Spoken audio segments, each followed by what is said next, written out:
It has been 1200 years since Rabia of Basra, may Allah have mercy on her, passed away, but her name is still alive today, Rabia of Basra. Rabia Basri was neither a princess nor a queen, nor was she beautiful, nor of noble lineage.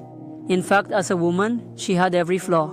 Her habit was this: every day after the Isha prayer, she would take a bath, change her clothes, and ask her husband, "Do you need me?" If he said there was no need, she would then ask, "Do I have permission?"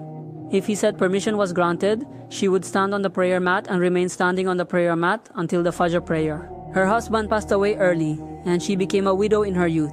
So Hassan Basri, Imam of Basra, was an Imam of 10 Muslims. He is God himself. He didn't want to marry her. He was not even capable of having children. His looks were only his goodness and his relationship with Allah. And he got tempted by the thought that she should become his wife. Perhaps through her, he might be forgiven. So he went to her and said, "Rabia, I want to marry you." He came to her with a proposal. So she said, "Answer my 4 questions and I will marry you." He said, "What? Tell me, am I destined for heaven or hell?" He replied, "This I cannot say." "Okay, tell me when on the day of judgment, when an ordinary person comes to Allah's right hand or left hand, will I be on the right or left hand?" They said, "I cannot say anything about that." Then said, "Okay, tell me when Allah weighs the good deeds. Some people's good deeds will increase, some people's sins will increase. Will my sins be more or my good deeds?" Said, "I cannot tell this either." She said, "Okay, tell me when people pass over the bridge, some will cross over and some will fall below. Will I cross over or fall into solitude?" He said, "I can't tell this either." Then he said, "All right, go, let me prepare. I need to prepare for these 4 matters. I have no time for marriage. Those who befriend Allah, Allah makes the world easy for them.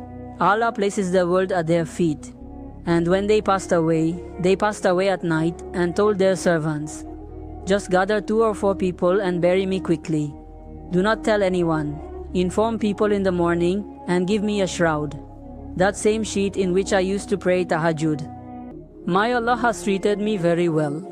He asked, "Where is the sheet in which you were shrouded?" He said, "Allah has taken it off and dressed me in the attire of paradise. And Allah has kept that sheet safe. When on the day of resurrection Allah weighs my good deeds, will He also weigh that sheet?" They asked, "What happened with Munkar Nakir?"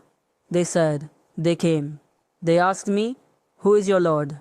I said to Muntanakib, 'The Allah whom I didn't forget for 40 years. How will I forget Him coming 4 feet under the ground?' He said, 'The Lord whom I couldn't forget in 40 years. How will I forget Him coming 4 feet under the ground?' So Muntanakib said, 'Why bother with further questioning? Let's go back.'